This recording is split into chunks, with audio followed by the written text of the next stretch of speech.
I am Ray, and you know what your problem is? You're shooting all over yourself. Gross. You have this list, this rule book that says, I should be doing this, and I shouldn't be doing that. You become a slave. And every time you're not doing what you think you should be doing, you feel guilt. And every time you do what you think you should not be doing, you suffer. And because we have a negative feeling, we think we did something wrong, but that's not necessarily the case. Think about someone who has an identity about going to the gym. I am somebody who goes to the gym. Yes. But what happens when they try to take a rest day? Oftentimes, there's a little bit of guilt. Or let's say they just skip the gym altogether. Oh, I really shouldn't have done that. I knew I should have went to the gym. Darn it. Feel a bit of guilt, maybe a bit of anger. They suffer. But how many people do you think are living in their mother's basement, never even considering for a moment going to the gym? And yet, they do not feel guilt about it at all. Why? Because they don't have an identity about it. And so the guilt comes not because you did something wrong, but because you betrayed your identity. And your identity is just a belief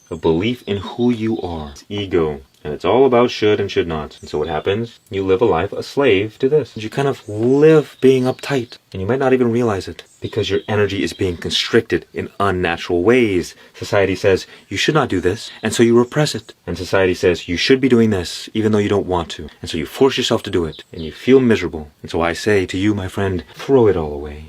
Follow your emotional guidance system. What does this mean? Follow the natural flow of your energy. Your energy is always guiding you. But what do? We resist the flow of energy. It's like swimming upstream. So life is a struggle. But the moment you start going with the flow, allowing life to guide you to where you need to go, and not judging yourself. Stop judging life, please. You will find that life becomes effortless. Good things can naturally enter into your life. And you stop fighting. You stop going to war with yourself. And you return to that childlike state of being before you were conditioned with all of this nonsense. That is all.